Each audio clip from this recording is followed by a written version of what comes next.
Imagine a nation trapped in a decade-long nightmare of unemployment, hunger, and despair.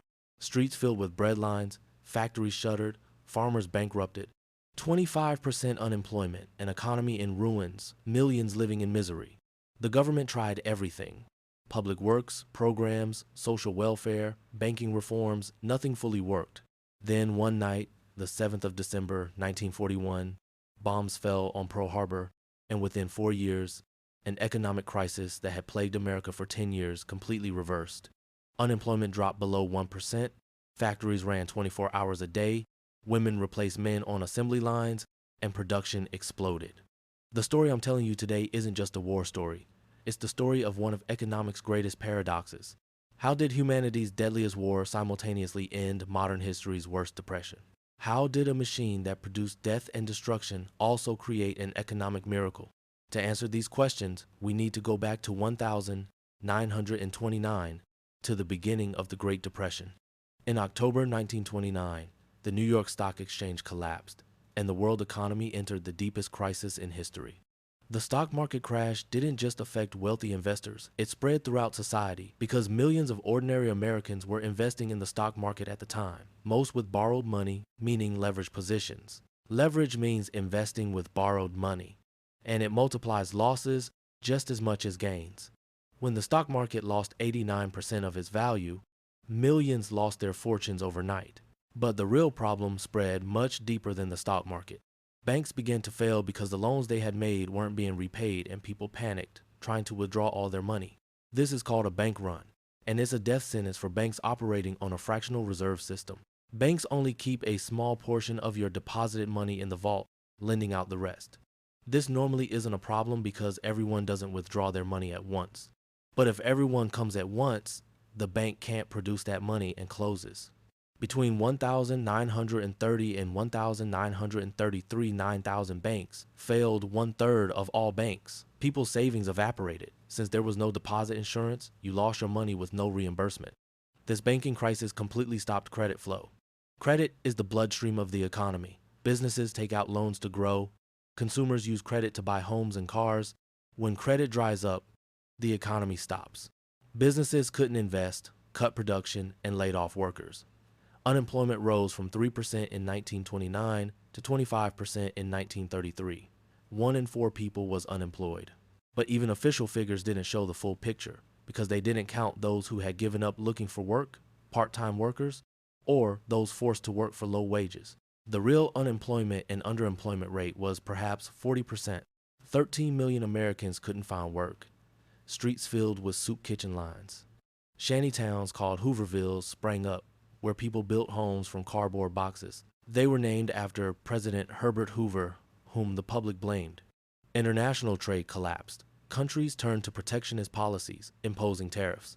The Smoot-Hawley Tariff Act passed in 1930, bringing high taxes on imports. The aim was to protect American jobs, but the result was disastrous because other countries retaliated with their own tariffs. Global trade shrank by 65%. This wasn't just America's problem, but the entire world's. Unemployment in Germany reached 6 million, paving the way for Hitler's rise. Britain and France were all in deep depression. They tried to maintain the international gold standard, but this deepened deflation. The gold standard means a currency's value is fixed to gold. The government can't print unlimited money. It's limited by gold reserves. This brings discipline but restricts flexibility during crises. In the 1932 election, Franklin Delano Roosevelt, FDR, was elected president. When he took office in March 1933, the country was in complete chaos. In his famous inaugural address, he said, "The only thing we have to fear is fear itself." Roosevelt took action and launched the New Deal program. New Deal means new order, new deal, and it revolutionized government intervention in the economy. Until then, governments followed a laissez-faire policy, meaning they didn't interfere with markets. But Keynesian economics was rising. A British economist named John Maynard Keynes argued that government should actively intervene in the economy, especially during recessions. Government should spend, run deficits, and stimulate demand. This was contrary to classical economics. Classical economics taught balanced budgets and minimal government. But Keynes said that during recessions, this doesn't work. It actually makes things worse. There's a concept called the paradox of thrift. If everyone tries to save spending falls, therefore income falls, and ultimately everyone becomes poorer. Government must break this cycle. Roosevelt's New Deal rested on three pillars: relief, recovery, and reform. First came emergency relief programs. The CCC, Civilian Conservation Corps, gave young unemployed people jobs in public works. They worked in forested areas, planted trees, built roads and dams. The WPA, Works Progress Administration, provided jobs to millions. Schools, bridges, roads, airports, and parks were built. These programs both provided income to people and created infrastructure.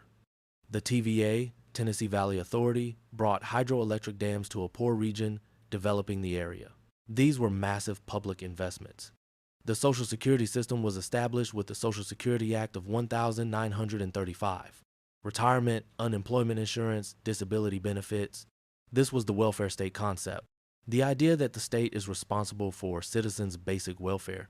Minimum wage laws came, unions strengthened, worker rights were recognized. The Wagner Act, National Labor Relations Act of 1935, guaranteed workers' right to unionize. The banking system was reformed. The Glass-Steagall Act separated commercial banks from investment banks, preventing banks from engaging in speculative trading. The FDIC, Federal Deposit Insurance Corporation, was created. Now, even if your bank failed, your money was guaranteed up to a limit. This prevented bank runs. The stock market was regulated. The SEC, Securities and Exchange Commission, was established. It supervised the stock market, prevented manipulation, and brought transparency. The gold standard was abandoned. Roosevelt confiscated gold in 1933. The government bought gold from citizens' hands. He reset the dollar's gold parity. This provided flexibility in monetary policy. The Fed could print money. But despite all these programs, the New Deal didn't fully work. By the end of the 1,930 seconds, unemployment was still around 17%. The economy had recovered somewhat from the 1,933 low point, but full recovery hadn't occurred. In fact, a new recession occurred in 1937 because Roosevelt, worried about budget deficits, cut government spending, and this led to a drop in demand. Unemployment rose back to 19%. Keynesians said, "You see, you cut too early. You should have continued spending more." But the opposition said, "These programs don't work. Government has grown too big. Debt has increased too much. The private sector is suffocating." The political debate became very heated. In the midst of this debate, another storm was brewing in Europe. Adolf Hitler came to power in Germany in 1933. The Nazi regime organized the economy around militarism. Public spending increased enormously, but most of this spending went to armament. Germany violated the restrictions of the Versailles Treaty, built an army, produced weapons, and created a war economy. Unemployment dropped rapidly because millions were drafted into the army or got jobs in weapons factories. Keynesian fiscal policy, but applied in the most dangerous way, through military spending. Hitler's economic plans were managed by Hjalmar Schacht, the central bank president. Using a system called Mefo bills, he borrowed secretly, arming with debts that weren't officially visible. He pursued an autarky policy, meaning economic self-sufficiency, reducing external dependence. The purpose was war preparation. In September 1939, Germany invaded Poland and World War II began. Britain and France declared war on Germany, but America stayed out. Isolationism was strong. Isolationism means staying away from foreign affairs, not interfering in European matters. Millions had died in World War I, and Americans were saying, "Never again." Neutrality acts were passed, banning arms sales to warring nations. Roosevelt wanted to enter the war because he saw that Britain's defeat would be catastrophic for America. But public opinion and Congress were isolationist. In 1940, Germany invaded France. It took 6 weeks. It was incredible. France had held out for 4 years in World War I, now it fell in 6 weeks. Blitzkrieg, lightning war, the combination of tanks and aircraft crushed the enemy. Britain was left alone. Winston Churchill was prime minister and determined to resist. The Battle of Britain began. The German Air Force Luftwaffe bombed Britain. But the RAF, Royal Air Force, resisted, and Germany postponed the invasion. Roosevelt was watching these developments and decided America must be prepared. In fall 1940, the first peacetime military conscription law passed, the Selective Service Act. Young men began being drafted. Defense spending increased. The Lend-Lease program began in March 1941. This was very important. America wasn't officially at war, but sent enormous amounts of materiel to Britain, then to the Soviet Union. Weapons, aircraft, tanks, ships, food, everything. Payment terms were very flexible. You'll pay after the war was said. It was basically like a grant. This began reviving the American economy because production exploded. A very critical economic dynamic came into play here. Military spending created a multiplier effect. The multiplier effect means that $1 spent by the government creates more than $1 of income in the economy. How? The government orders a tank factory. The factory hires workers, pays workers salaries. Workers use those salaries to shop at the market, buy clothes, eat at restaurants. The grocer, tailors, restaurant owners earn income. They also spend. Thus, the original spending circulates through the economy round and round. According to Keynes's formula, depending on the marginal propensity to consume, the multiplier can be between 2 and 5, meaning the government spends $1, $2 to $5 of income increase occurs in the economy. Throughout 1941, America moved increasingly toward war. Roosevelt and Churchill signed the Atlantic Charter, planning the post-war world order. But there was still no official war. The Japanese Empire was expanding in Asia. It had occupied China, was looking at Southeast Asia. America imposed an oil embargo on Japan because it wanted to stop Japanese aggression. Japan was critically dependent on oil. It had no resources of its own. The embargo cornered Japan. Japanese generals decided either they would reach an agreement with America or they would fight. Negotiations failed. On the morning of Sunday, the 7th of December 1941, Japanese warplanes attacked Pearl Harbor in Hawaii. It was a surprise morning raid. The American Pacific Fleet was there, warships at anchor, unprepared. 2,400 Americans died. 8 battleships were sunk or damaged. Hundreds of aircraft were destroyed. The next day, Roosevelt spoke to Congress and said his famous words, "A date which will live in infamy." Congress declared war. The vote was nearly unanimous. Only one person voted no, Jeannette Rankin, a pacifist. 3 days later, Germany and Italy declared war on America because they were allied with Japan, the Axis powers. And thus, America entered World War II, and this event completely changed the course of economic history. In the 4 years after Pearl Harbor, the American economy underwent an incredible transformation. What we call a war economy came fully into play. This meant all resources of the economy were directed toward the war effort. The government assumed an enormous role in planning and managing the economy. This was almost a command economy, central planning. In a normal market economy, companies produce what consumers want. But in a war economy, the government had them produce what was needed. The War Production Board was established. Donald Nelson headed it. This board decided what would be produced and how much. Automobile factories began producing tanks, aircraft, and trucks. Civilian automobile production completely stopped. Ford, General Motors, Chrysler were now producing Jeeps, bombers, and engines. The Willow Run factory, Ford's facility in Michigan, was producing B-24 Liberator bombers and was turning out 1 aircraft per hour from the line. This was an incredible production speed. Henry Kaiser's shipyards were producing Liberty ships, cargo vessels. Normally a ship would take months, but they did it in days, even set a record by completing a ship's frame in 1 day. They used prefabrication techniques, rivets instead of welding, modular parts. This was mass production, but for ships. Aircraft production exploded. In 1939, America was producing 2,000 aircraft a year. In 1944, it produced 96,000 aircraft. In 1 year, can you imagine?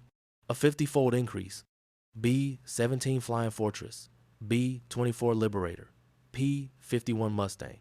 These aircraft filled European skies. Germany and Japan could never reach this production capacity. This was what they called America's arsenal of democracy. War material production reached 45% of the economy, meaning nearly half the economy was directly oriented toward war. This production explosion completely eliminated unemployment. In 1941, there were still around 10 million unemployed, 17%. In 1944, unemployment was 1%. Yes, 1%. Full employment was achieved. In fact, there was a labor shortage. 12 million men joined the armed forces. Their places needed to be filled. This is where women came in. Rosie the Riveter became a propaganda icon. Women welded in factories, hammered rivets, worked on aircraft assembly lines. In 1940, the number of working women was 12 million. In 1945, it rose to 19 million, a 60% increase. Women entered areas traditionally considered men's work. This was a social revolution. After the war, many women were forced to return home. When men returned, they wanted their jobs back, but the seed had been planted. Women's labor force participation never returned to old levels. African Americans also found opportunities. The Great Migration continued. They migrated from southern farms to northern factories. Detroit, Chicago, Pittsburgh, these cities attracted black labor. But discrimination still existed. Even the army was segregated. Black soldiers fought in separate units. Still, the war planted seeds for the civil rights movement. There was the Double V campaign, victory over fascism abroad, victory over racism at home. The war economy required massive government spending. The federal budget was $9 billion in 1940. It rose to $95 billion in 1945, a tenfold increase. How was this financed? Through taxes and borrowing. Tax rates soared. The top income tax bracket rose to 99%. Yes, the wealthiest paid 99% of their income in taxes. Additionally, new taxes were imposed. Corporate taxes increased. Consumption taxes were imposed. And a very important innovation, the tax withholding system began. Payroll withholding. Previously, people paid their taxes at year's end. Now, employers deducted tax from salaries and sent it directly to the government. This enormously increased tax collection efficiency and is still the system used today. But taxes weren't enough. Borrowing was also needed. War bonds were sold. Patriotic propaganda was made. Buy war bonds, beat Hitler. Hollywood stars participated in campaigns. Even children bought savings stamps, which became bonds when accumulated. Millions of Americans invested their savings in war bonds. This both raised money and prevented inflation. Because when people saved instead of spending, demand pressure decreased. Inflation was indeed a danger. Massive government spending and full employment created inflationary pressure. Too much money chasing too few goods. The Office of Price Administration was established and implemented price controls. Maximum prices were set for many goods. Bread, meat, milk, gasoline, rent, all were controlled. This was actually a socialist policy, but capitalist America implemented it because the war required it. Price controls had one problem: black markets. People secretly traded at prices above controls, but generally the system worked. Rationing was implemented. Gasoline, meat, sugar, coffee, rubber, shoes, all rationed. Everyone was given coupons. You could only buy specific amounts. Why? Because these resources were needed for the war. Gasoline went to tanks and aircraft. Meat went to soldiers. Rubber to military vehicles. Civilians lived restricted lives. Use it up, wear it out, make it do, or do without, was the slogan. Frugality was encouraged. Civilian consumption fell, but people felt more prosperous because everyone was working, income was rising, savings rates increased because there were no goods to spend on.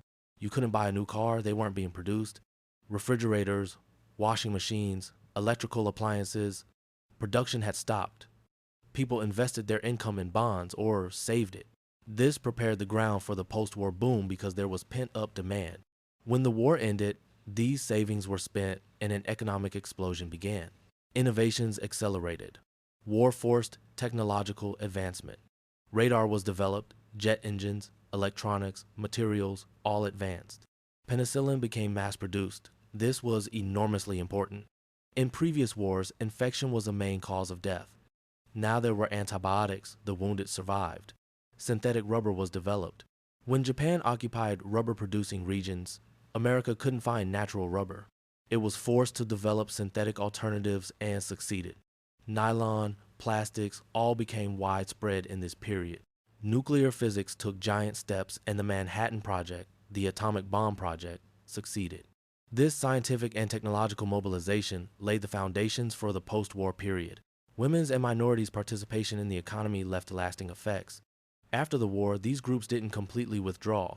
Women were pushed with the housewife image in the 1,950 seconds, but the feminist movement exploded in the 1,960 seconds. Experiences in the war economy played a role. The civil rights movement was similarly nourished. Black soldiers fought in Europe, fought against fascism. When they returned home, they demanded equality. To understand the magnitude of the war economy, let's look at the numbers. Between 1939 and 1945, American GDP doubled. Yes, doubled. 100% growth in 6 years. This is an incredible figure. In normal times, annual growth is around 2 to 3%. Here, there's average growth of around 15%. Industrial production increased 450%, meaning it increased 4.5 times. America was carrying out nearly half of world industrial production alone. It was producing more than all its allies, Britain, the Soviet Union, China, combined, and more than all its enemies, Germany, Japan, Italy, combined. This was absolute production dominance. During the war, America produced 300,000 aircraft, 236,000 artillery pieces, 88,000 tanks, 12,000 ships, 41 billion rounds of ammunition, 64 million tons of steel. These numbers may seem abstract, but become clear when compared. Germany produced a total of 90,000 aircraft throughout the entire war. America produced 3 times more. Japan produced 30,000 tanks in 6 years. America was producing 30,000 per year. This material superiority determined the war's fate. No matter how brave, disciplined, and skilled the Germans and Japanese were, they couldn't beat this production juggernaut. The Soviets also produced enormously. T-34 tanks were very good, but still America's total contribution was huge. Through the Lend-Lease program, 14,000 aircraft, 7,000 tanks, 15 million pairs of boots, and 400,000 trucks were sent to the Soviets. Stalin himself said, "American production won the war." Now let's look at what happened from an economic theory perspective. Keynesian economics was proven in practice. For 10 years, New Deal programs had partially worked, but full recovery hadn't occurred. Conservatives were saying, you see, government spending doesn't work. But the war showed that the problem was the scale of spending. New Deal programs were a few $billions annually. War spending was over $90 billion. Keynes's argument was validated. Sufficiently large fiscal stimulus closes the demand gap and brings the economy to full employment. The demand gap, aggregate demand gap, is the difference between the economy's potential output and actual output. During the Depression, the economy was operating far below capacity. Factories were empty, workers were unemployed, capacity utilization was low, war spending filled this empty capacity, idle resources were mobilized. Unemployment fell to the natural rate, even below it. The natural rate of unemployment is the unemployment level that exists even when the economy is at full employment.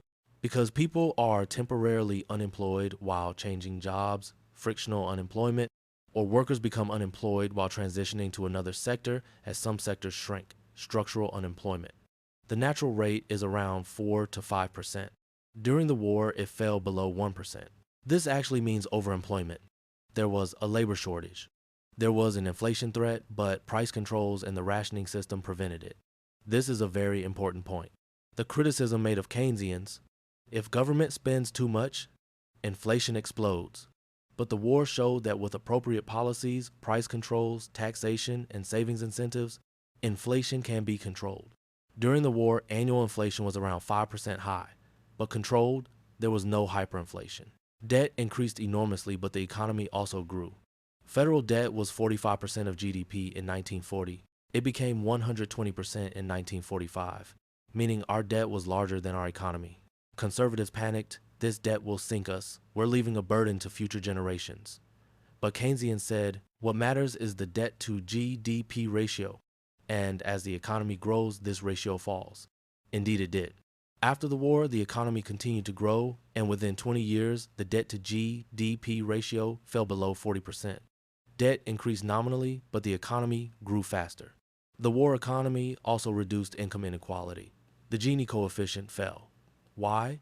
Full employment pushed wages up, workers gained bargaining power, unions strengthened. The War Labor Board protected union rights because it wanted to prevent strikes. Production mustn't stop. When top tax rates were 99%, the rich's after-tax income fell. Minimum wage rose. As a result, income distribution became more egalitarian throughout the 1,940 seconds. The middle class strengthened. This trend continued until the 1,972nd. The war also changed economic geography.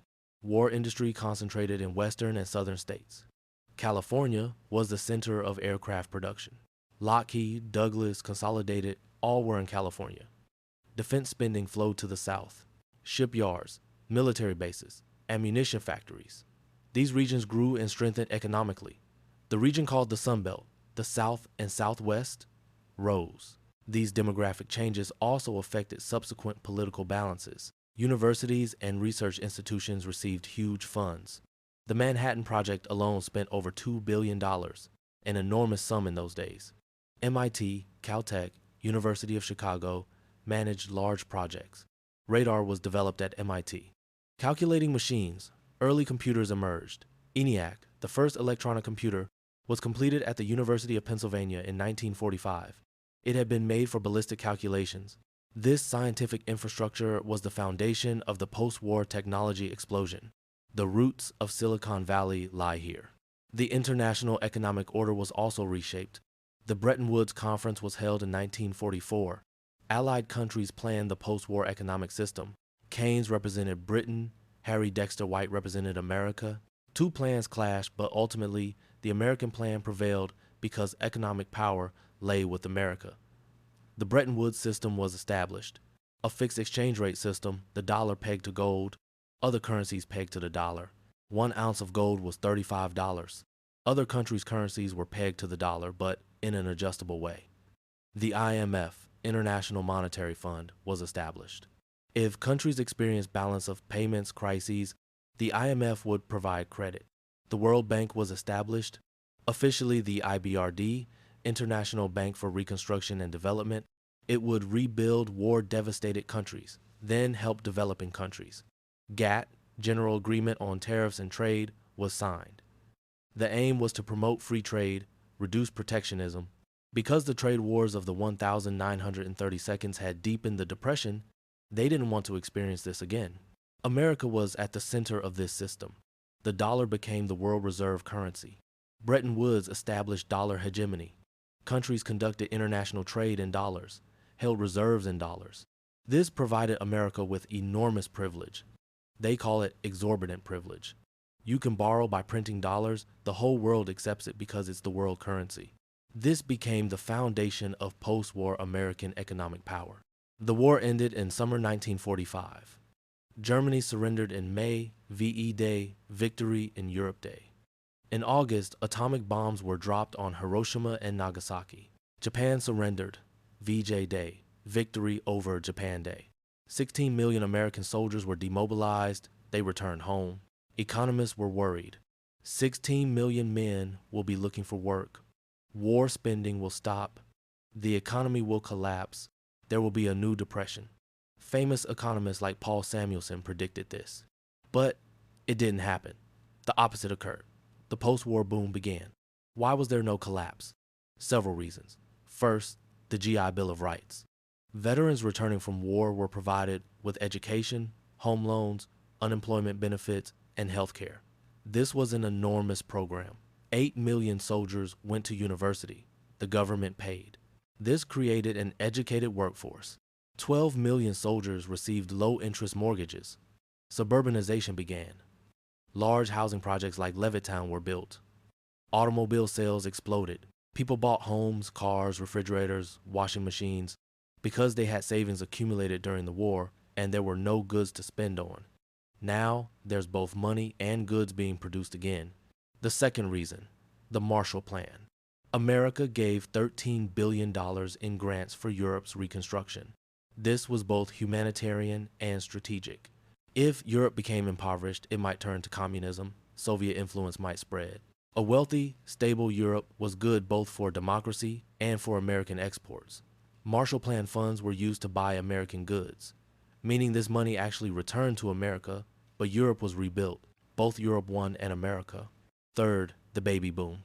Soldiers returning from war got married and had children. The birth rate soared. Between 1,946 to 1,964, 76 million babies were born. This was a huge generation, baby boomers. This created demand. Baby formula, toys, schools, then cars, homes. The economy grew. Fourth, technological development. Technologies developed in war passed to the civilian economy. Jet engines to civil aviation, radar to air traffic control, electronics to consumer products. Television became mass-produced by the 1,950 seconds every home had a television. Refrigerators, air conditioning systems became widespread. Automobiles became more efficient with developed engines. The interstate highway system was built during the Eisenhower period. This was inspired by war experience. Eisenhower had seen the Autobahn in Germany and wanted something like that for America. It was for defense purposes, for military mobilization, but its economic benefits were also enormous. It facilitated trade, supported suburbanization. Fifth, the Cold War began and defense spending remained high. There was demobilization, but not complete cuts. The Korean War began in 1950. The defense budget increased again. The nuclear arms race began. The space race began. NASA was established. This created the military-industrial complex. Eisenhower warned about this. In his farewell speech, he said, "Be careful. This complex is very powerful. It can affect democracy." But economically, it provided stability. Continuously high defense spending provided Keynesian stimulus, prevented recessions. The post-war period is called the Golden Age of Capitalism. Between 1945 and 1973, America and Europe experienced enormous growth. Annual average growth of 4 to 5%, low unemployment, low inflation, wages rising, productivity rising. Why did this continue? Bretton Woods stability, international cooperation, technological advancement, educated workforce, union power, Keynesian policies. Government spent during recession threats, tightened during expansion periods, counter-cyclical policies. This moved economic fluctuations. A disaster like the Great Depression never happened again. Until the 1970 seconds, there was systematic, stable growth. So what lessons should be drawn from the war economy? First, massive fiscal stimulus works. If there's demand insufficiency, government can fill it by spending. But scale matters. Small programs may not work fully. Second, full employment is possible. If you create sufficient demand, everyone can find work. The market doesn't guarantee full employment by itself. Third, economic mobilization can accomplish incredible things. If resources exist, if will exists, production capacity can multiply in a short time. Fourth, price stability and growth can coexist. With appropriate policies, inflation can be controlled. Fifth, public investments support long-term growth. Infrastructure, education, research. Sixth, income inequality is a policy choice. Taxes, unions, minimum wage can reduce inequality. But there's also a paradox. This success happened because of war. Millions of people died. Cities were bombed. The Holocaust occurred. Atomic bombs were used. A terrible price was paid. The question is, can't the same economic mobilization be done in peacetime? Why was war necessary? The answer is complex. Politically, war united society. Everyone focused on the same goal. Sacrifice was considered normal. Taxes, rationing, price controls were accepted because it was for the war effort. In peacetime, this becomes difficult. There are conflicts of interest, ideological debates. Government is too big. It's restricting our freedom. Criticisms come. War suspended these debates. Also, war demand was enormous and didn't need to be sustainable. The government gave unlimited orders. Tanks, aircraft, ships, ammunition. Businesses easily invested because demand was guaranteed. In peacetime, there's this uncertainty. Government started a program. It will cut it in 2 years. If I invest, I'll go bankrupt. War eliminated this uncertainty. Everyone knew production will continue until the war is won. Some economists make the argument programs like the Green New Deal can use the war economy model. Fighting climate change requires huge investments. Renewable energy, infrastructure, transportation. This creates employment, revives the economy. But there are political difficulties. Climate change isn't seen as urgent as war. Mobilizing society is difficult. Interest groups resist. The fossil fuel industry lobbies. In war, everyone sees the threat directly. In climate change, the threat seems slow, long-term, abstract. From another angle, the war economy also showed that some things were wrong. Central planning created inefficiencies. Bureaucrats decided what would be produced and how much, but sometimes made wrong decisions. Overproduction, underproduction. wrong resource allocation. When the war ended, central controls were lifted because it was understood that market economy was more efficient. The price mechanism is the best system for transmitting information. Friedrich Hayek argued this. There's a concept called the knowledge problem. Central planners can never have sufficient information. They can't know the preferences of millions of individuals. Market prices automatically coordinate this information. During the war, there was an emergency. Efficiency was secondary. The goal was maximum production. Cost didn't matter. But in peacetime, efficiency matters. Resources are limited. They must be used in the best way. Still, the New Deal and war economy left permanent changes. The government's role in the economy expanded irreversibly. In the 1,920 seconds, the federal government was spending 3% of GDP. In the 1,950 seconds, it was spending 20%. Social Security, Medicare, Medicaid, unemployment insurance, these became permanent. Regulations increased. Worker rights, consumer protection, environmental protection. The welfare state concept took root. The debate between conservatives and liberals was no longer should government intervene, but how much should it intervene? A post-war consensus formed. Keynesian economics became mainstream. Both Democrats and Republicans accepted it. Eisenhower, the Republican president, expanded Social Security and built highways. Nixon said, "We are all Keynesians now." This consensus lasted until the 1,970 seconds. Then stagflation began, high inflation and high unemployment together. Keynesian theory couldn't explain it. Monetarism rose, Milton Friedman. Reagan and Thatcher returned to free market policies. But still, the social safety net didn't unravel. Government's role was reduced, but didn't disappear. In the 2008 financial crisis, Keynesian policies came back into play. Massive fiscal stimulus packages, bank bailouts, the Federal Reserve's quantitative easing. This was learning lessons from the World War II experience. Ben Bernanke, the Fed chairman, was a Great Depression expert. He knew that early intervention was essential. Large-scale spending was necessary. In the 2020 COVID-19 pandemic, the same thing happened. Government spent trillions of dollars. Unemployment benefits, cash payments, business support. The economy recovered quickly. There wasn't a decade-long depression like the 1,930 seconds. This is the lesson of the war economy. In times of crisis, bold fiscal policy is necessary. In conclusion, World War II ended the Great Depression, but this isn't simple causation. War forced economic mobilization. The government made massive spending. Full employment was achieved. Production exploded. An unemployment problem that had been unsolved for 10 years disappeared in 4 years. But this came at a terrible cost. 60 million people died worldwide. The paradox is this: destruction brought economic creation. But the real lesson is this: solving economic problems is technically possible. Resources exist, knowledge exists, technology exists. What's missing is political will. War created this will. Society locked onto a single goal. Ideological debates were suspended. Everyone made sacrifices.